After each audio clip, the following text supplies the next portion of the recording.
తాకట్లో ఉన్న మీ బంగారాన్ని విడిపించి ఆ రోజు ఆన్లైన్ రేటుకి కొంటాం. Sharma gold company. ఇప్పటి వరకు బయట ప్రపంచానికి తెలియని మిస్టీరియస్ టెంపుల్స్ ఏమైనా ఉన్నాయా? అసలు నీ దేశమే మిస్టీరియస్ దేశం తల్లి. ద్వారక నిర్మాణం ఎట్లా ఉండేదో తెలుసా? అక్కడ సిరామిక్ టైల్స్ మొత్తం అందరూ మగపిల్లలే అయితే ఒక్క ఆడపిల్లన్నా లేకపోతే ఎట్లా అంటే అదే పిండాన్ని మార్చి ఆయన ధర్మక్షేత్రే కురుక్షేత్రే సమవేత యుయుత్సవ ద్వారక ఉందని తెలిస్తే మహాభారతం కరెక్ట్ ఉన్నట్టే కదా. దాని కెపాసిటీ ఎంత ఉంటుందో ఆ లెక్కన ఒక పురం అది. What is astra and what is shastra అంటే 7 గ్రహాలు 2 ఖండన రేఖలు ఇవన్నీ ఉన్నాయని ఎట్లా కనుక్కున్నారు? వాళ్ళకి ఏ టెక్నాలజీ ఉంది నాకు చెప్పి. ఇప్పుడు ఈ ప్రపంచం మొత్తంలో నాశనం కాకుండా మిగిలి ఉన్నటువంటి ఏకైక జాతి ఏకైక సంస్కృతి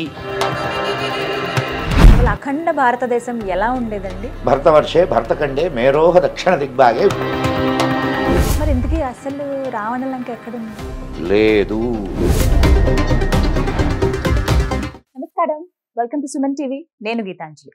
ఇవాళ నా ముందు ప్రత్యేక అతిథి ఉన్నారండి. వారికి సంబంధించిన వీడియోస్ ఈ మధ్య కాలంలో నేను చూశాను. అసలు మాట్లాడుతున్నంతసేపు కూడా అలా మనం ఆ స్క్రీన్కి అతుక్కుపోతాం అంతే. వారు చెప్పే ప్రతి విషయం నిజమా అని ఆశ్చర్యానికి లోనవుతాము. ఇలా జరిగిందా అని మనకే అనిపించి నిజమే కదా అని మనమే రియలైజ్ అవుతాము. బట్ తెలుసుకోవాలి ఇంకా ఇంకా అనిపిస్తుంది వారు మాట్లాడే ప్రతి ఒక్కటి కూడా. ప్రత్యేకించి పురాణాల్లో అంటే మనం ఏన్షియంట్ హిందూ టెక్నాలజీ ఏ విధంగా ఉండేది, ఇప్పుడు మనం ఏవి వాడుతున్నాం, ఇంతకు ముందు కాలంలో టెక్నాలజీ ఎలా ఉండేది, అసలు మన పురాణాల నుంచి ఇతిహాసాల నుంచి మనం ఏం నేర్చుకోవాలి, ఎలా మన లైఫ్ స్టైల్ ఉండాలి, ఇప్పుడు మనం ఏదో ఈజీగా ఒక మాటలో చెప్పేస్తున్నాం కానీ అప్పటి రోజుల్లో అసలు ఎలా ఉండేది, ఇవన్నీ కూడా మాట్లాడి లేటెస్ట్ నాకు తెలిసి ఇప్పుడున్న జనరేషన్ వాళ్ళందరికీ కూడా ఆయన ఒక డిక్షనరీ అయిపోయారు. ఆయన ఒక బెస్ట్ బుక్ అయ్యారనే చెప్తాను నేనైతే. వారే ది మదన్ గుప్తా. ప్రస్తుతం నాతో పాటు ఉన్నారు. ఇవాళ కూడా ఇటువంటి చాలా సున్నితంగా ఉన్న అంశాలే కావచ్చు, మన దగ్గర ఉన్నటువంటి కొన్ని సందేహాలే కావచ్చు, వీటన్నిటి గురించి వారి ముందు ప్రశ్నలుగా నేను ఉంచబోతున్నాను. మరి వారు ఎటువంటి సమాధానాలు ఇస్తారు, ఎలా మనల్ని ఇంకా అవేర్నెస్ క్రియేట్ చేస్తారు మనకు అనేది వారి మాటల్లో విని తెలుసుకుందాం. మదన్ గుప్తా గారు నమస్తే అండి.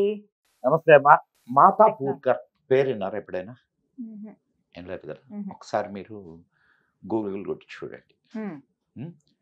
ఈ మాతా పూర్కర్ ఎంబిలికల్ కార్డ్ ఏదో తెలుసు? పిల్లలు ఉన్నారా మీకు? బాబు అంబిలికల్ కార్డ్ తెలుసు సార్, విమెన్ గా తెలుస్తుంది నాకు. అందుకే బొడ్డు పేగు అంటారు.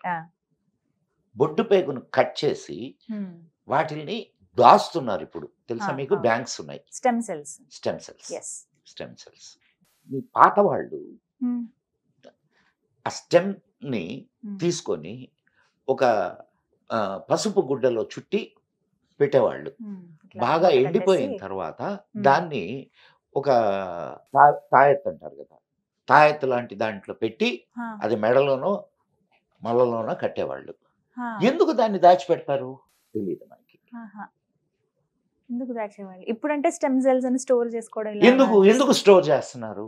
పుట్టే పిల్లలకి ఏమైనా ప్రాబ్లం ఏమైనా వచ్చినా? పుట్టే పిల్లలకి ప్రాబ్లం కాదు, తర్వాత పెరిగిన తర్వాత ఏదైనా ఆర్గాన్ దెబ్బతింటే ఈ స్టెమ్ సెల్ ద్వారా మళ్ళా ఆర్గాన్ ని రీజనరేట్ చేయడానికి అవకాశం ఉంది. That is the technology. దీన్ని కనుక్కుంది Mata Purkar. He is Indian. Okay. ఆయన చెప్పిన మాట ఏందో తెలుసా? ఒరి నాయన, ఇది కొత్తది కాదురా, ఆల్రెడీ మనకి మన మహాభారతంలో వ్యాసుడు వాళ్ళని కుండల్లో పెట్టి 101 పుట్టించాడు కౌరవుల్ని. అందరూ మగపిల్లలే అయితే ఒక్క ఆడపిల్లన్నా లేకపోతే ఎట్లా అంటే అదే పిండాన్ని మార్చి ఆయన ఆడపిల్లగా పుట్టించాడు. ఆ అమ్మాయి పేరే Dussala. So Y chromosome, X chromosome ఇవన్నీ ఆనాటి వాళ్ళకి తెలుసు అనే కదా. చూస్తున్న IVF పద్ధతే అప్పుడు చేసినటువంటి. ఇప్పుడు మనం ఫస్ట్ మనం ఏం చేయాలా అని అంటే దాని మీద పరిశోధనలు చేయాలా. అండ్ ఎగిరే విమానాలు పుష్పక విమానాలు. పుష్పక విమానానికంటే ముందు కూడా ఉన్నాయి ఇంకా ముందు. విమానాలు. ఎగిరే పురాలు. ఆ, పుష్పక విమానం అంటే ఏమనుకుంటున్నావు చెప్పు నాకు, నువ్వేమనుకుంటున్నావు? సినిమాల్లో చూసాను సార్. అదే సినిమాలో కాదు, ఆ. మామూలుగా పుష్పక విమానం అంటే ఏమని అనుకుంటుంటారు? ఇట్లా రెక్కలు ఉంటాయి, ఇట్లా పైకి ఎగురుతుంది. ఏదో నలుగురు కూర్చొని ఆ, ఉంటారు. అంతే. ఒకసారి రామాయణంలో పుష్పక విమానం యొక్క Hmm. వర్ణన చదువు, ఆ. తెలుస్తుంది నీకు. అది కెపాసిటీ ఎంత ఉంటుందో ఆ లెక్కన. ఒక పురం, అది అంటే ఒక ఊరు ఊరు. ఒక ఊరు ఇక్కడ నుంచి దాంట్లో ఎగిరి ఇంకో దానికి దగ్గరికి ఒక ఇది చెప్తారు, ఆ, ఎంతమంది ఎక్కినా ఇంకొకటి చోటు ఉంటది అని. ఆ. సో ఎలా సార్ ఇవన్నీ? అంటే అంత అంత పెద్ద విమానాలు ఉండేవి. సరే ఉండేవా లేవా అయన్న కవుల కల్పన, ఓకే. దానికి ముందు కూడా మనకు త్రిపురాసుర సంహారం అని ఒక కథ ఉంది. శివుడు త్రిపుర, 3 పురాల్ని, 3 ఎగిరే పురాలు అవి. ఎగిరే పట్టణాలమ్మా, పురము అంటే పట్టణము అని. ఎగిరే పట్టణాలు అవి.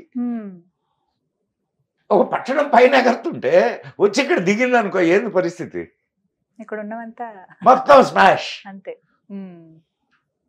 అంటే అంతంత పెద్ద విమానాల్ని, అంతంత పెద్ద వీటిల్ని తయారు చేశారు. సో టెక్నాలజీ డెఫినెట్ గా ఉంది. అది అప్పుడున్న పద్ధతిలో అలా ఉండేది. ఇప్పుడు మనం చూస్తున్న పద్ధతి ఎలా ఉండేదో తెలియదు. అప్పుడున్న పద్ధతిలో ఇప్పుడు దాని మీద ఇప్పుడు మనకు వైమానిక శాస్త్రం ఉంది, భారద్వాజుడు రాసింది. 3800 విమానాలను గురించి చెప్పాడు దాంట్లో ఆయన. 3800 ఉంది, నా దగ్గర ఉంది పుస్తకం. తెలుసుకోవాలంటే చాలా సబ్జెక్ట్ ఉంది సార్. అయితే ఈ ప్రపంచం మొత్తంలో నాశనం కాకుండా మిగిలి ఉన్నటువంటి ఏకైక జాతి, ఏకైక సంస్కృతి నీదే. నీదేనమ్మా, అవునా కాదా? తక్కిన అన్ని సంస్కృతులు నాశనం అయిపోయినాయి. దేశాల ఎల్లలు మారిపోయినాయి, మనుషుల మనస్తత్వాలు మారిపోయినాయి, వాళ్ళ సంస్కృతి సాంప్రదాయాలు అన్నీ నాశనం అయిపోయినాయి. ఇంకా మిగిలింది అంటే అది నీ జాతి, నీ సంస్కృతి. అదొకటే. రైట్. ఇప్పుడు మాటల్లో అన్నారు దేశాల ఎల్లలు కూడా దాటిపోయాయి. అసలు అఖండ భారతదేశం ఎలా ఉండేదండి? భరతవర్షే భరతఖండే మేరోహ దక్షిణ దిగ్భాగే. ఇప్పుడు మనం సంకల్పంలో చెప్పుకుంటాం, సంకల్పం చెప్పేటప్పుడు అవునా కాదా? భరతఖండము and Pakistan, Afghanistan, Iran, Iraq, Uzbekistan, Kazakhstan, నీకు ఇంకొక మంచి ఇటు శ్రీలంక, ఇటు మాల్దీవ్స్, ఇవన్నీ కూడా మనకు ఉపద్వీపాలు అయ్యి 8 ఉపద్వీపాలని చెప్పారు మన పురాణాల్లో. అసలు యాక్చువల్గా ఇప్పుడు మనం శ్రీలంక అంటాం కదా, శ్రీలంక రావణ లంక కాదు. మరి సార్ ఇప్పుడు నేను దాన్ని ఇది ఎక్కడ ట్విస్ట్ కాదు, నిజం. అమ్మాయి కాలక్కాడు దగ్గర మహేంద్ర పర్వతం ఉంది తమిళనాడులో. మహేంద్ర పర్వతం నుంచి రామాయణంలో ఆయన ఏం చెప్పాడు? మహేంద్ర పర్వతం నుంచి హనుమంతుడు 100 యోజనాల దూరంలోని లంకకు వెళ్ళాడు. దాన్ని ఈయన వర్ణిస్తాడు, ఎవరు? సుగ్రీవుడు. అక్కడ 100 యోజనాల దూరంలో ఒక లంక ఉంది, అది 100 యోజన విస్తీర్ణము అని. 11 పాయింట్ సంథింగ్ అంటే 1200 అనుకుందాం, 12 కిలోమీటర్లు యోజనము అంటే. మరి 100 యోజనాలు అని అంటే 1200 కిలోమీటర్లు. ఇప్పుడు భారతదేశం నుంచి శ్రీలంక ఎంత దూరం ఉందమ్మా? ఆ వారధి ఎంత ఉంది? చాలా తక్కువ, 50 కిలోమీటర్లు, 56 కిలోమీటర్లు. కానీ ఇక్కడ నుంచి చూసినప్పుడు వాళ్ళ ఇవి కూడా కనిపిస్తాయి కదా సార్. నేను అదే చెప్తుంది, 56 కిలోమీటర్లు. 56 అంతే. శ్రీలంక విస్తీర్ణం ఎంతో తెలుసా? 346 కిలోమీటర్లు. మరి ఇందాక చెప్పిన లెక్కకి ఇప్పుడు 1200 కిలోమీటర్ల రేడియస్ హా, ఇది రావణ లంక. హా, 100 యోజనాలు అంటే 1200 కిలోమీటర్ల దూరం. దూరం ఉంటుంది. హా, అది ఈ లంక ఎందుకు అవుద్ది? దీని అసలు పేరు సింహళం. సింహళం. సింహళం. హ్మ్, 4 మందంగాళ్ళు వచ్చారు కదా మనల్ని దోచుకోవడానికి. హ్మ్, బ్రిటిష్ వాళ్ళు వీళ్ళు హ్మ్, వాళ్ళకి నోరు తిరక్క హ్మ్. సిలోన్ సిలోన్ అనడం మొదలెట్టారు. ఆహా, హ్మ్, అది సిలోన్గా ఉండింది. హ్మ్, 1948లో దానికి స్వాతంత్రం వచ్చింది.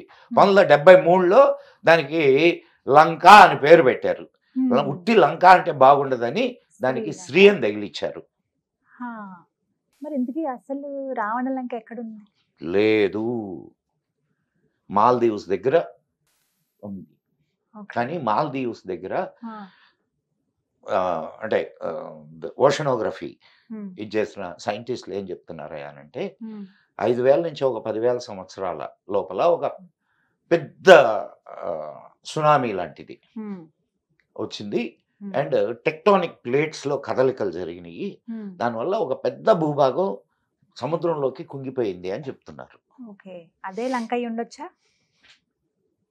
అప్పుడు రాముల వారు కట్టిన రాళ్ళు కానీ ఏవి ఇంకా లేవు. ఎట్లా నీకు సముద్రంలో మునిగిపోయి ఉన్నాయమ్మా, హ్మ్, సముద్రంలో మునిగిపోయి ఉన్నాయి. అక్కడి నుంచి ఇప్పుడు అది ఓషన్ నీకు లోపల ఇప్పుడు దీన్ని ద్వారకాని ఐడెంటిఫై చేశారు. హ్మ్. మన మోడీ గారు కూడా వెళ్ళి అక్కడ దండం పెట్టుకొని వచ్చారు ఆ, కదా, పూజ అవి చేశారు. పూజ అవి చేశారు, దండం పెట్టుకొని వచ్చారు కదా, హ్మ్, అది చేశారు. కానీ దాని మీద మధ్యలోనే ఆపేశారు తెలుసా నీకు హ్మ్. ఆ ప్రాజెక్ట్ని. ఎందుకంటే యాక్చువల్లీ నవంబర్ లో పర్మిషన్ ఇస్తారు, అందరికి వెళ్ళడానికి వీలుంటుంది. అసలు ఆ ప్రాజెక్ట్ Surprise. దాన్ని ఆ. ఎక్స్కవేట్ చేసే ప్రాజెక్ట్ ఒకటి ఉండే హ్మ్, మన ఆ, విదేశాల ఫండింగ్తో హ్మ్. కొన్ని బృందాలు వెళ్ళి అవన్నీ టెస్టులు చేసి వచ్చేవి. అవును. వాళ్ళకి కావాల్సినటువంటి ఇన్నర్ ఇవన్నీ కూడా ఏర్పాటు చేశారు. హ్మ్. దాన్ని ఆపేశారు. ఎందుకని? ద్వారక ఉందని తెలిస్తే మహాభారతం కరెక్ట్ ఉన్నట్టే కదా. మహాభారతం ఉంది జరిగింది అని అంటే కృష్ణుడు ధర్మరాజు వీళ్ళందరూ ఉన్నట్టే కదా. హ్మ్. ఉన్నట్టే. ఇప్పుడు దాకా మనకు నూరిపోసింది ఏంది? హ్మ్, అవన్నీ పుకిటి పురాణాలు హ్మ్, అంతే కదా. హ్మ్, మరి నీకు ద్వారక కళ్ళ ముందు కనిపిస్తుంటే అది పుకిటి పురాణం ఎట్టవుద్ది? హ్మ్, ద్వారక మునిగిపోయిందన్న సంగతి కూడా మనకి మహాభారతంలో ఉంది. హ్మ్, హ్మ్. అంత భయంకరమైన కుట్ర మన మీద జరిగింది. హ్మ్. కానీ ఇప్పుడు రామసేతు అన్నారు మీరు, మాల్దీవ్స్ దగ్గర అని చెప్పారు. కొంతమంది ఏమో ఆస్ట్రేలియా అని చెప్పి కూడా చెప్తున్నారు. ఆస్ట్రేలియానే అసలు లంక అని కాదు అంటారు. కాదు. కాదా? నీకు నేను కానీ ఒకటే సర్ప్రైజింగ్ అనిపించింది మీరు చెప్పిన దాంట్లో. అంటే ఇప్పుడు మనం చూసి నమ్ముతున్నటువంటి రామసేతు అది రాముడు కట్టింది కాదా? కాదు ముమ్మాటికి. ముమ్మాటికి. హ్మ్. ఎందుకు మరి దాన్ని రామసేతు అని రామసేతుని దాన్ని ఎందుకు అంటున్నారు?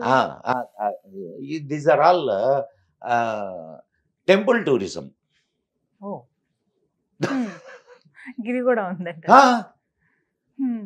కానీ ఇప్పుడు శ్రీలంకకి ఇంతమంది వెళ్తున్నారు మనోళ్ళు, ఇండియా వాళ్ళు వెళ్ళి అక్కడ ఇదిగో ఇక్కడే అదేదే వాడు రావణుడు వాడి శరీరం ఉంది, ఒక పుష్పక విమానం ఇక్కడే పుష్పక విమానం ఆగింది నల్లగా ఉంటుంది చూడండి. ఇవి చూసాను సార్. అశోకవనం ఇదే సీతమ్మ ఇక్కడే ఇక్కడే అని చెప్పి ఇట్స్ ట్రూ సార్. నిజంగా చాలా మంది చెప్తుంటే విన్నాను నేను. దీస్ ఆర్ ఆల్ కల్పితాలు అవన్నీ. Temple tourism. అంతే. వాడి శ్రీలంక వాడు బతకాలి కదమ్మా. ఓ గాడ్.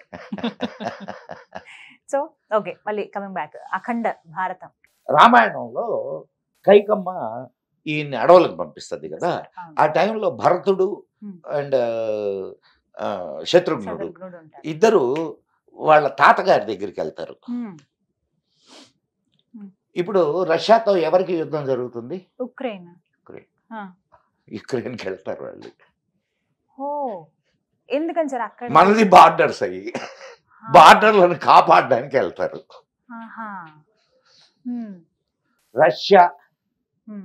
రష్యా సంస్కృత నామం ఏందో తెలుసా? వృక్ష. వృక్ష అంటే ఏందో తెలుసా? ఎలుగుబంటి. సోవియత్ రష్యా శ్వేత వృక్ష. తెల్ల ఎలుగుబంటి. తెల్ల ఎలుగుబంట్లు ఉండే ప్రదేశం కాబట్టి దానికి శ్వేత వృక్ష అని పేరు వచ్చింది. పోలార్ బేర్స్ అంతే కదా సార్? విన్నా ఎప్పుడైనా ఇది? ఆహా.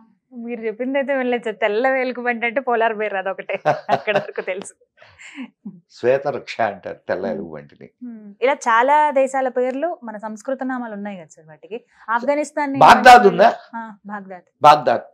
బాగ్దాద్ ఎవరి పేరు మీద వచ్చిందో తెలుసా నీకు? భగదత్తుడు. ఆయన భగదత్తుడు మన మహాభారత యుద్ధంలో పాల్గొన్నాడు. భగదత్త బాగ్దాద్ అక్కడి నుంచి వచ్చాడు ఆయన యుద్ధానికి. మహాభారత యుద్ధంలో పాల్గొనడానికి అక్కడి నుంచి వచ్చాడు. సో అట్లా నువ్వు ఈ రామాయణంలో ఉన్నటువంటి మన అఖండ భారతం అలా ఉండేది అంత. ఇవన్నీ బార్డర్స్ మనకి, ఉక్రెయిన్ గానీ, రష్యా, ఇటు మీరు చెప్పినట్టుగా ఆఫ్ఘనిస్తాన్, ఈ కజకిస్తాన్, ఉజ్బెకిస్తాన్ ఇవన్నీ ఉత్తర కురుభూములు అనేవాళ్ళు. ఉత్తర కురుభూములు. ఉత్తర కురుభూములు అంటే అర్థం వాటి పేరది ఉత్తర కురుభూములు. అర్జునుడు వాళ్ళ దగ్గర పన్ను వసూలు చేయడానికి అక్కడికి వెళ్ళొస్తాడు. ఆ విషయం కూడా మీకు మహాభారతంలో ఉంది. ఇంకా భారతం గాని, రామాయణం గాని, భాగవతం గాని చదివితే ఇన్ని విషయాలు తెలుస్తాయి ఫస్ట్ మనకి. అసలు నీకు యు కాంట్ బిలీవ్ అమ్మా. నువ్వు ఏదో పురాణం ఏదో ఒక దీన్ని చదివినట్టు కాకుండా ఒక అనలిటికల్ బేస్ తో నువ్వు కానీ దాన్ని చదివితే అనేక విషయాలు నీకు బయటకు వస్తాయి. అనేక విషయాలు. టెంపుల్స్ మీరు చెప్పినప్పుడు నేను చాలా గుళ్ళ గురించి విన్నాను సార్. నాకే సర్ప్రైజింగ్ అనిపించింది. అసలు ఇప్పటి వరకు బయట ప్రపంచానికి తెలియని మిస్టీరియస్ టెంపుల్స్ ఏమైనా ఉన్నాయా? ఉన్నాయమ్మా, ఉన్నాయి. అసలు నీ దేశమే మిస్టీరియస్ దేశం తల్లి. నీ దేశమే మిస్టీరియస్ దేశం. కొన్ని వేళ సర్ప్రైజింగ్ అనిపిస్తాయి సార్. హిమాలయాస్ గురించి ఇందాక అనుకున్నాను కదా, అది మీకు ఇప్పుడు చెప్తాను. ఇక్కడ let the people also know. Himalayas లో ఒక ఇంటీరియర్ ప్లేస్ అది. యమునోత్రికి వెళ్లే దారిలో అది లెఫ్ట్ సైడ్ లోపలికి వెళ్తుంది. ఆ పేరు నాకు గుర్తు రావట్లేదు, అంతకంటే ఇంకేం లే. హాయిగా మామిడి తోటలు అయ్యి శుభ్రంగా దిగి మామిడికాయలు కోసుకొని అక్కడ కొంత సమయం మన పాండవులు అక్కడ గుహలో ఉన్నారు. ఆ గుహ అంతా చూసాం మేము. తర్వాత అక్కడ ఒక టెంపుల్ ఉంది. ఆ టెంపుల్కి వెళ్ళాం. అక్కడ ఒక పెద్ద ప్లాట్ఫామ్ ఉంది. ఆ ప్లాట్ఫామ్ ఏంటి అని అడిగితే అక్కడ వాళ్ళు చెప్పినటువంటి విషయం ఏంటంటే, అంటే నా మామూలుగా నేనేందంటే ఎక్కడైనా వెళ్తే అక్కడ ముందు ఆ పూజారిని అడుగుతాను విషయం, ప్రాంత విశిష్టత అడుగుతాను. అట్లా మీకు ఇప్పుడు వైదీశ్వరన్ కోయల్ విన్నారా? వైదీశ్వరన్ కోయల్ దగ్గర ఒక అదే తటాకం ఉంటుంది, కొలంలాగా. దాంట్లో మునిగితే చర్మ వ్యాధులు పోతాయంటారు. ఇంకొక ప్రసిద్ధి ఉంది దానికి, ఇది వైదీశ్వరన్ కోయిల్కి. మీకు ఇబ్బంది లేదనంటే ఈ సంఘటన చెప్తా నేను. నా స్నేహితుడు పక్కా కమ్యూనిస్టు. ఎంత ఇదంటే ఏదైనా ఉపన్యాసాలు చెప్తుంటే, ఇది దేవుడి గురించి 4 మంచి మాటలు మాట్లాడుకుంటుంటే నేరుగా వాళ్ళ దగ్గరికి వెళ్ళి వాళ్ళని ఇంకా ప్రశ్నలతో ఇసిగించేసేవాడు. సరే మేమందరం కలిసి కూర్చొని, నేను I was in medical profession, public సెక్టర్లో, సెంట్రల్ గవర్నమెంట్లో కూర్చొని మాట్లాడుకుంటుండేవాళ్ళం. ఇట్లా మాట్లాడుకుంటూ నేను వాడితో అన్నా, ఇక్కడ వైదీశ్వరన్ కోయల్ అని ఉంది, అక్కడ నీకు థంబ్ ప్రింట్ తీసుకొని నీ జాతకం చెప్తారు అన్న. పో అవన్నీ ఏం లేదు అని అన్నాడు. మరి ఏమనుకున్నాడు? అయితే వాడి దగ్గర ఉన్న మంచి గుణం ఏంటంటే ఏ విషయాన్ని అయినా సరే పరిశీలిస్తాడు. పరిశీలించి ఇది నిజమా కాదా అని నిర్ధారణ చేసుకుంటాడు. నేను ఇది వాడి పేరు కూడా చెప్తాను, మీరు కావాలంటే ఎంక్వైరీ చేసుకోవచ్చు. రాధికా మోహన్ వాడి పేరు. ఇప్పుడు ఎక్కడున్నాడో తెలియదు నాకు. ఓకే. ఆ, ఈ మాట చెప్పంగానే వాడు ఇంకొక ఫ్రెండ్ హ్మ్. ఇద్దరు అప్పుడు నెల్లూరులో నేను వర్క్ చేస్తున్నా, బండి వేసుకొని వెళ్ళిపోయారు ఓ వైదీశ్వరన్ అక్కడికి. కోయిల్కి. ఆ, వెళ్ళిపోయి వాడికి అక్కడ ఒక పెద్ద ఆయన ఉన్నాడట, ఆయన ఇప్పుడు లేడు. ఆయన నేనే చెప్పా అతనికి, ఇదిగో పలానా చోట పలానా వాళ్ళు ఉంటారు. హ్మ్. ఆయన దగ్గరికి వెళ్ళారు వీళ్ళు. నువ్వు నైనా రేపు రానన్నా అని చెప్పి చెప్పారు. హ్మ్. మళ్ళా ఆ రోజు ఉండి రేపు రెండో రోజు వెళ్ళాడు. హ్మ్. రెండో రోజు వెళ్ళి ఆ తర్వాత నుంచి వాడు నాకు కనిపించడం మానేశాడు. ఎందుకని? 2 నెలల తర్వాత సరే. వాడు నాకు కనిపించాడు. ఆ, నేను పట్టుకున్నా. అప్పుడు గడ్డం గిడ్డం పెరుగుంది కొంచెం.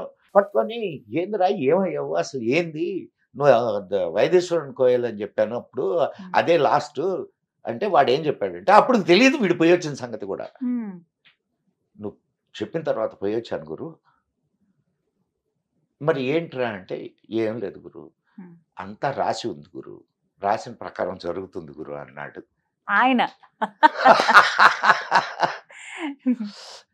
నేను హ్మ్. వాడు వాడు వాడు చెప్పుకొచ్చాడు.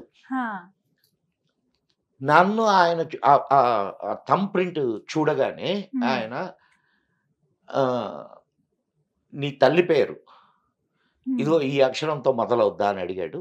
హ్మ్. అవును అంటే నా తల్లి పేరు చెప్పేశాడు. హ్మ్. నా తండ్రి పేరు ఈ అక్షరంతో మొదలవుద్దా అంటే అవునన్నాను, తండ్రి పేరు చెప్పేశాడు. ఆ, నా పేరు రాధికా మోహన్ అనేది కొంచెం హ్మ్. ఇదైన పేరే కదా, హ్మ్. అంటే కాస్త కామన్ నేమ్ అయితే కాదు కదా. హ్మ్. నా పేరు చెప్పాడు. అండ్ నాకు కడుపు మీద కత్తి ఘాటు ఉందని కూడా చెప్పాడు. అంత ఎగ్జాక్ట్ గా. ఆ, నువ్వు ఇక్కడ వచ్చే సమయానికి నీ భార్య 6వ నెల గర్భవతి అని కూడా చెప్పాడు అని చెప్పాడు. Oh my God. హ్మ్. మరి దీన్ని ఏమంటారు?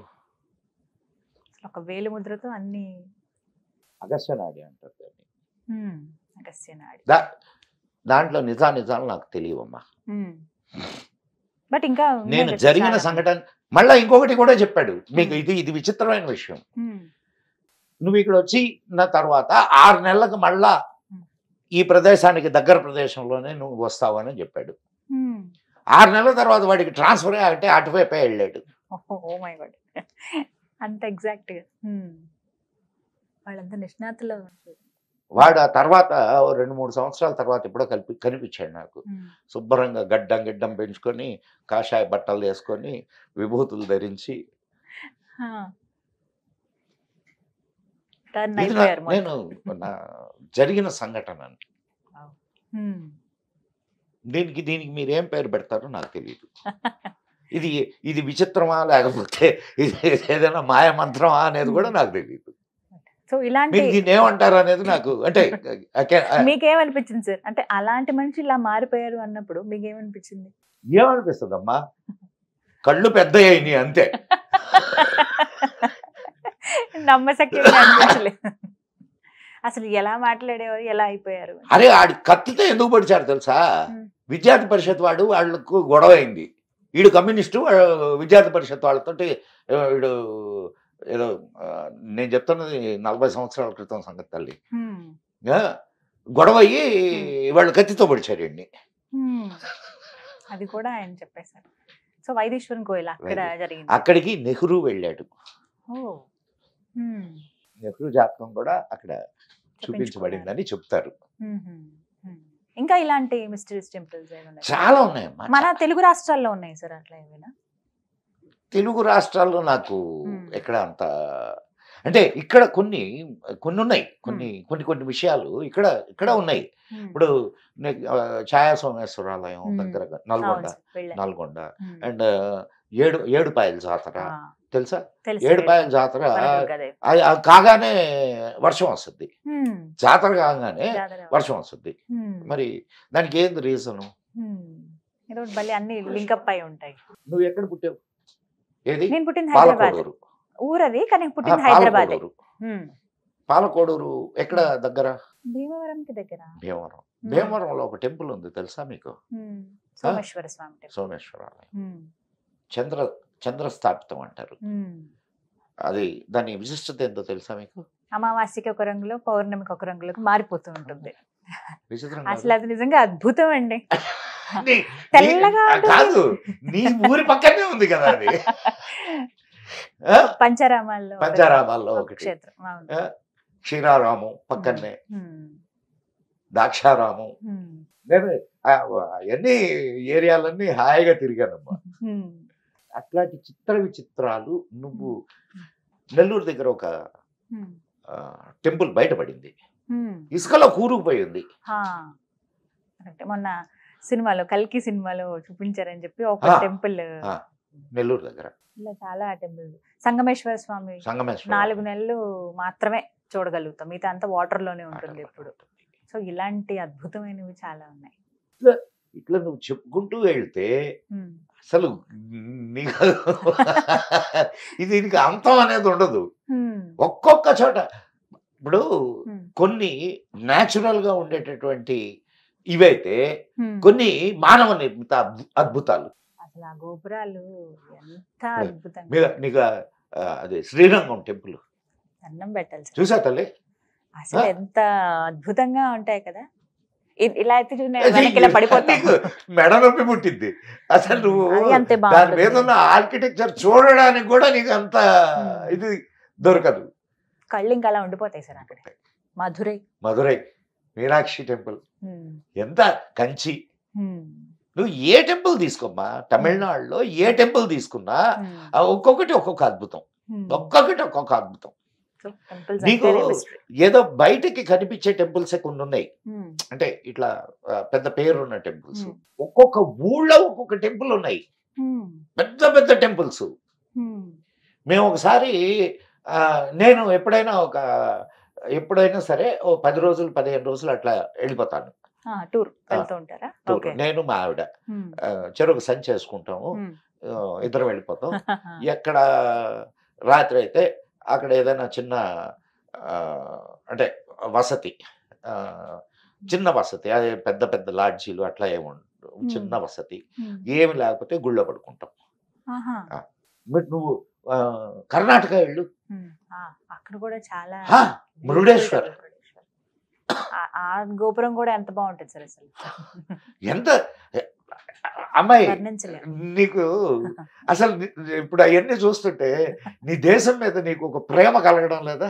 భక్తి, గౌరవం, గౌరవం, ప్రేమ. బా, నా ఖచ్చితంగా. దేశం ఎంత అద్భుతమైన దేశం అనిపించట్లే? ఖచ్చితంగా అనిపిస్తుంది సార్. అది ఉమ్, కర్ణాటకలో ఉమ్, అద్భుతమైన శిల్ప సంపద. ఉమ్, బేలూరు, హళిబేడు, ఉమ్. అండ్ ఇక్కడ హంపి, విజయనగరం, అవును, ఎన్ని చాలా ఉన్నాయి ఇలాంటి అద్భుతం. అయితే నాకు ఒక సందేహం అండి. కైలాష్ పర్వతం, చాలా మంది ఆ పర్వతాన్ని దూరం నుంచి చూడడమే ఒక భాగ్యం అనుకుంటారు. కొంతమంది అయితే ఫ్లైట్ లో నుంచి వెళ్తూ చూస్తారు అక్కడి వరకు.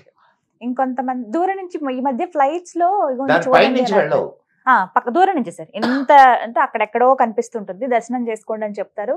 ఇక్కడే చేతిలో ఉన్న లింగానికి అభిషేకం చేయడం అన్ని చేస్తారు. ఇంకొంతమందికి కొంచెం అవకాశం అంటే ఆ దూరం నుంచి ఇక్కడే సాష్టాంగ నమస్కారాలు పెట్టుకుని ఇక్కడ నుంచి చూస్తారు అంత దూరం. ఎందుకమ్మా తిరుగుతారు, ప్రదక్షిణ చేస్తారు. ప్రదక్షిణ ఉంటుంది కొంతమంది, కానీ దాన్ని ఎక్కే ప్రయత్నం అనేది ఎవరు చెయ్యరు. అసలు అది అసాధ్యం అని చెబుతూ ఉంటారు. ఎందుకు అసలు అక్కడ ఏముందని? ఇందాక మనం కూర్చునే దానికి ముందు మన మిత్రుడు కార్తీక్ ఒక ప్రశ్న వేశాడు. సార్, ఈ జ్యోతిర్లింగాలు, శక్తిపీఠాలు ఇవేంటి సార్ అని. మీకు ఎనర్జీ ఒకటి ఉంటుందమ్మా, ఒక ఎనర్జీ ఉంది అక్కడ. అది ఏ ఎనర్జీ అనేది ఎవరికి తెలియదు. మీకు ఒక 60 years బ్యాక్ అనుకుంటాను, ఒక పర్వతారోహకుడు కొంత దూరం ఎక్కాడు. ఎక్కితే అతని శరీరం ముడతలు పడిపోయింది, గోళ్ళు పెద్దవి అయిపోయినాయి, అండ్ ముసలితనపు ఛాయలు వచ్చినాయి, దిగొచ్చేసాడు. ఇది ఇట్ వాజ్ రికార్డెడ్. సో ఇప్పటికీ అది ఒక విచిత్రమైనటువంటి నేను ఇప్పటికైతే నాకు చూసే భాగ్యం ఇంకా కలిగించలేదు. ఆ శివయ్య ఎప్పుడు కలిగిస్తాడో తెలియదు. కలిగిస్తాడో కలిగించాడో కూడా కానీ అసలు తెలియదు. నార్మల్ వీడియోలో చూస్తేనే గూస్ బంప్స్ వచ్చేస్తాయి సార్ అసలు. అసలు అద్భుతం అమ్మా. నిజంగా అది శివయ్యే అద్భుతం. అక్కడ కొలువై ఉన్నారు అంతే. అని నమ్ముతాం మనం అందరం. ఎంత ఎనర్జీ అక్కడ ఉన్నదో ఆలోచించి ఒక్కసారి. నీకు ఆ పర్వతం ఎక్కుతుంటే ముసలితనం వస్తుంది అని అంటే దాన్ని బట్టి అర్థం చేసుకో. కొంతమంది మాత్రమే ఎక్కిన వాళ్ళు ఉన్నారు. ఎక్కారు. ఎక్కారు. ఓకే. నీకు మరి టిబెట్కి వాళ్ళకి సంబంధించిన అలాంటి అనుభవం- లామాల్లో ఒక లామా ఉన్నాడు. ఆయన ఎక్కినట్టుగా ఒక కథనం ఉన్నది. ఓకే. తర్వాత ఇప్పుడు అమ్మ ఋషులు మునులు వీళ్ళు ఎక్కగలిగిన వాళ్ళు ఉన్నారు, ఎక్కిన వాళ్ళు ఉంటారు. వాళ్ళు నీకు కనిపించరు, వాళ్ళు నీకు చెప్పరు. మనం అక్కడికి వెళ్తే మళ్ళా వెనక్కు రాము. మనలాంటి ఇప్పుడు వాళ్ళం అయితే కాదు కాదు వాళ్ళ ఇప్పుడు అటువంటి వాళ్ళ సాంగత్యంలోకి వెళితే నువ్వు ఈ ప్రపంచం మీద నీకు ఇది ఉండదు. సో ఈ ప్రపంచానికి తెలిసేది ఎట్లా? తెలిసే అవకాశం లేదు. లేదు. కాబట్టి అది ఎప్పటికీ ఒక మిస్టరీగానే అంత ఎనర్జీ అక్కడ ఉంటుందన్న అంత Particular ఎనర్జీ గా కొంత టైం. అంత ఎనర్జీ. కొన్ని సంవత్సరాల తర్వాత మళ్ళీ పర్మిషన్ ఇవ్వటం, ఈసారి కొంతమంది యాత్రికులు వెళ్ళడం చూసాం. అది యాక్చువల్గా మందమ్మా, యాక్చువల్గా మంది. మంది ఆ, మన కైలాస కైలాస పర్వతం. పర్వతం అమ్మా, శివుడు నివసిస్తాడనే పర్వతం కదా అది.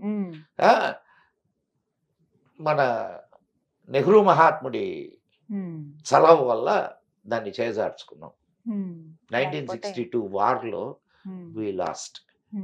లేకపోతే ఎంతటి భాగ్యం మనది. కానీ ఇప్పటికీ మన శివయ్య అని మనం భావిస్తాం కదా సార్. అక్కడికి వెళ్ళిన ఎక్కడుంటే ఆయన మనోడే. నార్త్ నుంచి అంతా బోలే బాబా అని పిలుస్తూ ఉంటారు ఆయన. మనం అంటే శివయ్య ఇలా రకరకాల పేర్లతో మనం పిలుస్తాం. నువ్వు కానీ ఏ పేరుతో ఆయన పిలువమ్మా. చక్కగా చెప్పారు sir. Thank you so much for your time. నమస్కారం. ఓం నమః శివాయ.